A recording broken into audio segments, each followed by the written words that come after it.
Hello साथीहरु सबैजनालाई नमस्ते। वेलकम टु मेरो भिडियोमा सबैजनाले माया गरिदिनु होला। यो चाहिँ हाम्रो प्याज रोप्ने स्टाइल हो। यस्तो गरे फेरि कस्तो विचार गरौँ त ठिकै जान्छ नि तपाईको हो दुख्नु रहेछ नि। यस्तो छ हाम्रो प्याज रोप्ने तरिका। र साथी मैले आज के गरेँ भनेपछि प्याज रोपी थालेको थिएँ नि, मलाई रुगा लागेको छ नि त, त्यही भएर मैले चिकन फाल्दिएको। यो बाइचान्स यो प्याजमा चाहिँ यो प्याजले चिकन छोड्यो भने चिकन फाल्यो भने प्याज काट्दाखेरि चाहिँ होइन, तर त्यसमा चाहिँ म परेँ किनकि मैले चिकन फालेको छु नि त, चिकनको रसपस पस्न सक्छ नि त साथीहरू। त्यही भएर सबैजनाले माया गरिदिनु होला, लाइक गरिदिनु होला, कमेन्ट गर्नु होला। र युट्युबमा रहेको छ कृष्णपुन अफिसियल, त्यसमा गएर सबैजनाले सब्सक्राइब गर्न चाहिँ नभन्नु होला। नमस्ते नमस्ते नमस्ते।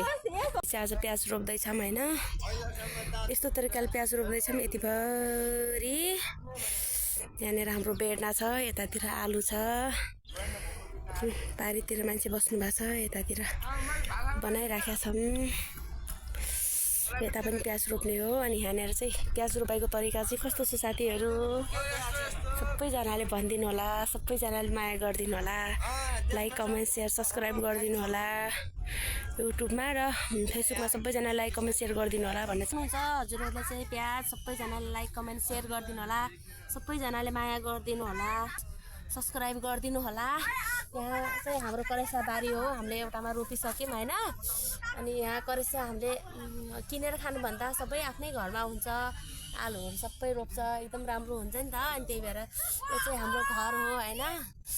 अनि एकदम राम्रो छ साथीहरू, आफ्नो घरमा तिगुन तरकारी खाने भएपछि किन्नु पर्दैन नि त। त्यही भएर सबैजनाले माया गरिदिनु। प्याज रोपेको यस्तो तरिकाले रोपेको छौँ हामीले। प्याज चाहिँ लगाएर सक्यो भन्नाले पनि यता पुगेन कि साथीहरू होइन, यता त्यति फेरि लिएर आउनुपर्छ। अनि यहाँनिर चाहिँ हाम्रो आलु, यो हाम्रो करेसा बारी हो। बारी चाहिँ मम्मीले भाँडा मिच्दै हुनुहुन्छ। यो चाहिँ हाम्रो घर हो, एकदम राम्रो छ है हाम्रो लगाउने तरिका चाहिँ। तपाईँकोतिर चाहिँ कस्तो रोप्नुहुन्छ सबैजनाले माया गरिदिनु होला मेरो भिडियोलाई चाहिँ।